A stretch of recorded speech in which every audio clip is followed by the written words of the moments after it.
I want you to picture a scenario. It's a scenario I think we have all seen, maybe.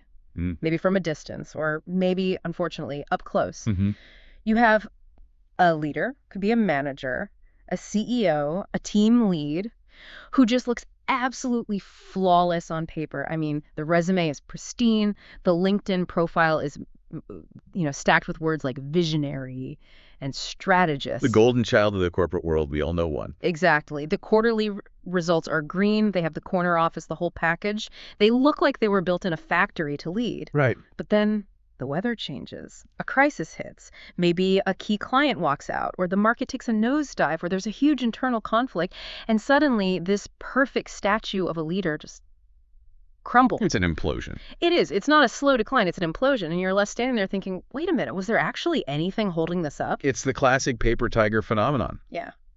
It happens because I think culturally we're obsessed with the visible wins, the stuff you can put on a slide deck. And we completely ignore the physics of what actually keeps a building standing. We love the penthouse view, but we hate thinking about the concrete slab in the basement. And that is exactly the problem we are digging into today. We are doing a deep dive into Chapter 2 of The Helpful Leader by James Oyola. The chapter is titled The Foundation of Leadership.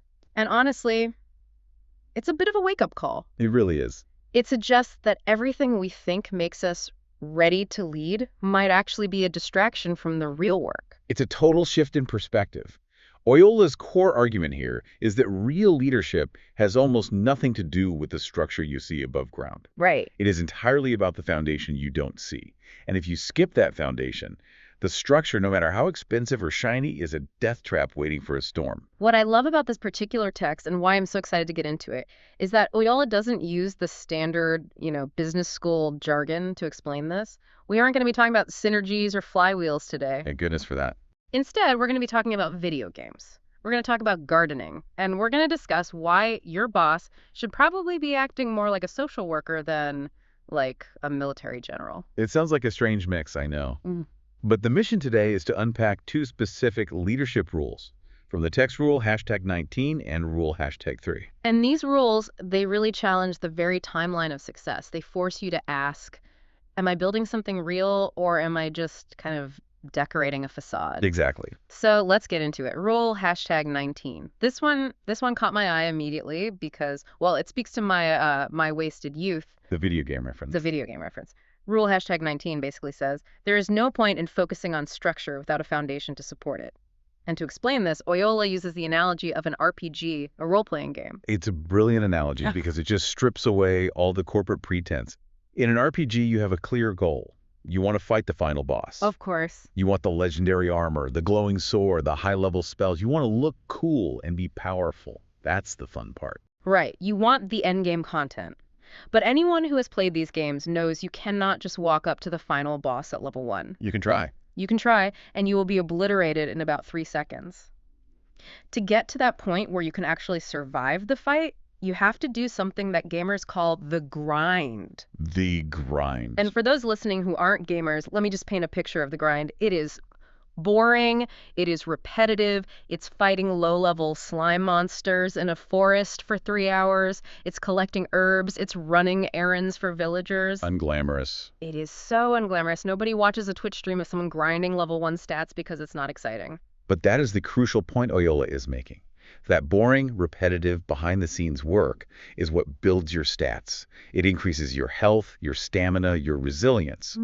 If you use a cheat code to skip to the end, if you just hack the game to give yourself the cool armor, you might look the part. You might look like a hero. Yeah. But underneath that armor, you're still level 1. You have 10 HP. The first time the boss hits you, you die. Okay, so let's map this onto the office. Because I think I know who the cheat code leaders are.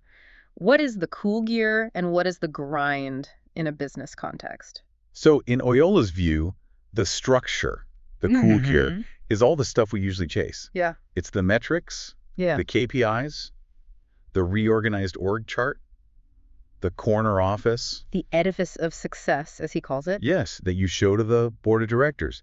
It's the result. It's the shiny armor. And the grind? What's that? The grind is the invisible work. It's the people work. It's the hundreds of small interactions that build emotional intelligence. It's learning how to de-escalate a conflict between two team members who hate each other. Oh, that's a grind. It's learning how to deliver bad news without destroying morale. It's building trust when there is no immediate payoff. That is the grind.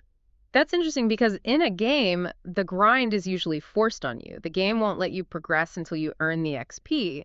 But in the corporate world, you can kind of fake it, right? You Absolutely. can get promoted based on technical skill or charisma without ever doing that people grind. You can fail up for a long time, and that's the danger. Leaders want the scoreboard. They want the win now. But Oyola has this line that really stopped me in my tracks. He says, "You cannot build trust on Tuesday and expect loyalty on Wednesday." That is a heavy statement. It just highlights the disconnect between our desire for speed and the reality of human relationships. It's physics. You can't rush concrete drying. You can build a frame on wet concrete, and it might stand up for a day. It might even look great, For a little while. but the foundation hasn't cured. So let's play this out. If a leader skips the grind, if they say, look, I don't have time for this soft skills nonsense, we have a product launch in 2 weeks, what does that collapse look like? Because it's not always immediate. No, it's not. Oyola calls it building on sand. And when things are going well, when the sun is shining, you might not notice the sand shifting. Everyone's happy when the bonuses are flowing, Sure. but the storm is inevitable. The boss battle. Exactly. The difficult client, the Yeah. market crash, the product failure. When that storm hits, if you haven't done the grind, if you haven't built that reservoir of trust and shared values, the team fractures immediately. They just scatter. They don't stick with you because you never gave them a reason to, other than a paycheck. It's transactional. Purely transactional. And transactional relationships do not survive crises. When the ship starts sinking, mercenaries jump off. Only the crew stays. This explains so much about why some organizations feel chaotic despite having great strategy. It's because the strategy is a heavy structure sitting on a non-existent foundation. But why is this so hard to accept? Because the foundation is invisible. And let's be honest about incentives. You don't get a trophy for having a team that psychologically feels safe. No. You don't get a bonus because you listen to someone vent for 20 minutes about their career anxiety. You get a bonus for hitting the sales target. The whole system pushes leaders toward the visible, while the actual strength of the team relies on the invisible. Which brings us to a really fascinating pivot in the text. Oyola shifts away from the gaming analogy to something much more serious. He compares leadership to the helping professions. This was the part of the chapter that I found most unique. Usually when we read leadership books, the analogies are very aggressive. It's or Sun Tzu, The Art of War. Yeah, conquering territory. Or it's professional sports, the quarterback, the coach, calling the plays. It's about winning, dominating, outsmarting. Yeah. But Oyola compares the leader to a therapist, a counselor, or a social worker. I can hear some type A executives rolling their eyes right now, like, I'm not their therapist, I'm their boss. I don't want to hear about their childhood. I'm sure. But hear him out, because the logic is so sound. Think about what a good therapist actually does. If you go to a therapist saying you're depressed, they don't just say, stop being sad, here's a KPI for happiness, hit it by Friday. If they did, they'd lose their license, and you wouldn't get better. Exactly. They don't just treat the symptom. They look for root causes. They dig deep into the messy, uncomfortable history to find out why the system is malfunctioning. And a social worker. A social worker, they don't just provide a temporary fix. They try to build systems of support so the person can survive the next crisis on their own. So if we view leadership through that lens, the job description changes completely. It's not about just directing traffic.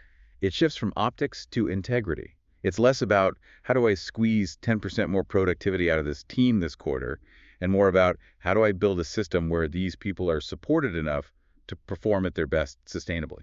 It's the difference between treating people like machinery, where you just want maximum output until a part breaks, and treating them like, I don't know, an ecosystem. Right. And Oyola makes a point to say that this isn't just some Western soft leadership trend. He's worked globally. He says this is a universal truth that transcends culture, language, and industry. That people everywhere can smell a fake. Essentially, yes. Whether you are in Tokyo, New York, or Johannesburg, human beings do not thrive under leaders who prioritize speed over sustainability. We follow character. Yeah. We don't follow titles. We follow the person who has done the quiet, patient work of becoming someone worth following. That phrase, the patient work, that is Yeah. so key. Because patience is in remarkably short supply these days. Everything is instant. We want 10x growth by Q3. Exactly. We want the hack. We want the 5 steps to leadership listicle. But Oyola is arguing that you cannot hack character. And that leads us perfectly into the second rule we're looking at today, leadership rule #3. Rule #3. Let's hear it. A good steward of the now becomes a great teacher of tomorrow and ends up an excellent elder who leads by example. Okay, so we're shifting gears here. Rule 19 was about building the foundation, the grind. Rule 3 seems to be about living in it, maintaining it. Yeah. And this is where Oyola brings in the gardening analogy. He says that leading wisely is like tending a small garden. And before you dismiss this as too poetic or flowery, think about the actual mechanics of gardening. I have tried gardening. It is mostly a lesson in how little control I actually have. You can't negotiate with a plant. You cannot yell at a tomato to make it redder. Exactly, you cannot force the process. But more importantly, Oyola points out that you cannot control the weather. In this metaphor, the weather represents the future. The market, the economy. The competitors, the AI revolution, all the external factors that keep leaders up at night. The what ifs. What if the stock market crashes? What if our competitor launches a better product? What if? What if? Right, that is anxiety. And most leaders spend 90% of their mental energy staring at the sky, trying to predict or control the weather. Which is impossible. You're just stressing yourself out. It's futile. So Oyola argues for a shift from anxiety to faith. Now, he clarifies this isn't necessarily religious faith. It's a faith in causality. It's a faith in the process. So if you stop staring at the storm clouds, what are you supposed to do? You look down. You look at the plant right in front of you. You can't control the rain, but you can water the plant. You can pull the weeds. You can make sure the soil is aerated. That is stewarding the now. The text uses the phrase, tenderly cultivating the soil of the present. It sounds very zen, but let's make it practical. Because watering the plant sounds nice, but what does that actually look like on a frantic Tuesday afternoon? You know, when your inbox is exploding and 3 people are slacking you at once? This is the crux of the chapter. Oyola distinguishes between occupying a position, just sitting in a chair, and genuinely shaping people. The real work isn't found in your quarterly strategy meeting. It's found in the mundane moments. He calls this the invisible curriculum. Yes, the invisible curriculum. It's what you teach people when you aren't trying to teach them. It's the choice to keep your door open when you're busy. It's the difficult conversation with an underperforming team member where you choose curiosity instead of judgment. It's listening. It's listening when it would be so much faster to just give an order. It's investing time in someone's development, even when the deadline is screaming at you. That is the hard part, though. I want to pause there because that is where the rubber meets the road. When the deadline is screaming, every instinct in your body says, I will deal with the people stuff later. Right now, we need to ship. Right now, we need to survive. And that is the trap. That is the exact moment the building starts to crack. Oyola uses some really high-stakes analogies here to prove why waiting until later is a fatal mistake. He talks about the surgeon, the firefighter, and the educator. Right. Take the surgeon. Imagine a surgeon is in the middle of a complex operation. The pressure is high. The clock is ticking. Imagine them saying, suturing this artery requires a lot of focus. I'm feeling a bit rushed, so I'll just wait to stitch this up until there's less pressure. That patient is dead. You can't troubleshoot that later. Or a firefighter standing outside a burning house. I'm not going into that building until the conditions are ideal and the smoke clears. The building burns down. Or an educator saying, I see that student is struggling, but I'll have that tough conversation when the semester isn't so chaotic. By then, the student has failed. The opportunity is gone. That really drives it home. We often treat leadership like it's something we can pause, like the people part is a luxury we can engage with only when the business part is calm. But Oyola is saying the people part is the business. Precisely. Excellence is forged in the crucible of the present. It's not found in the promise of tomorrow. You can't say, I'll be a good leader when things calm down. Things never calm down. That's the secret, isn't it? If you're waiting for the chaos to stop so you can start leading, you'll be waiting forever. Forever. So if you don't steward the now, the precise moment, the difficult question, the calculated risk, you forfeit your influence. You are just a person with a title waiting for the weather to change. This connects back to something we touched on earlier, the payoff. Why do we do this? Why do we grind the levels? Why do we water the plants when we're tired and the results aren't visible yet? Trust. It always comes back to trust. Oyola connects stewarding the now directly to trust. But I want to be specific about this. Think of trust as a currency. Every time you are fully present with someone, every time you choose the grind over the shortcut, you are depositing a coin into the bank of trust. And if you're checking your email while they're talking to you, You're making a withdrawal. And we've all felt that. You're talking to your boss, and you can see their eyes glazing over. They are physically there, but mentally they're in the next meeting. yeah. That tells you, I am not important. The structure is more important than the foundation. And when that account hits 0, When it hits 0, you have no influence. You have authority. You can order them to do things because you sign their checks, but you have no influence. Influence is discretionary. People give it to you because they want to. the distinction is everything. It's the difference between a team that does the bare minimum to not get fired and a team that will stay late to help you solve a problem because they believe in you. There's a closing quote in this section from Indra Nooyi, the former CEO of PepsiCo. She said, "If you can get people to follow you to the ends of the earth, you are a great leader." And you don't get people to follow you to the ends of the earth by showing them a quarterly report. No, you get them to follow you because they trust you. And they trust you because you showed up for the mundane moments. You watered the garter when it was boring.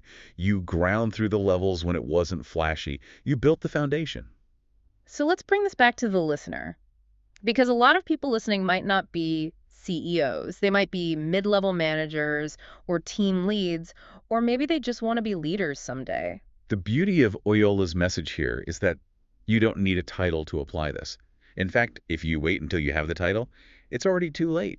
You don't need permission to start building a foundation. You can start grinding the levels today. Exactly. You can look at your very next interaction, whether it's a meeting, an email, or a coffee chat, as a chance to build that foundation. Ask yourself, am I focused on the structure, the optics, the win, how I look? Or am I focused on the foundation, the relationship, the understanding, the trust?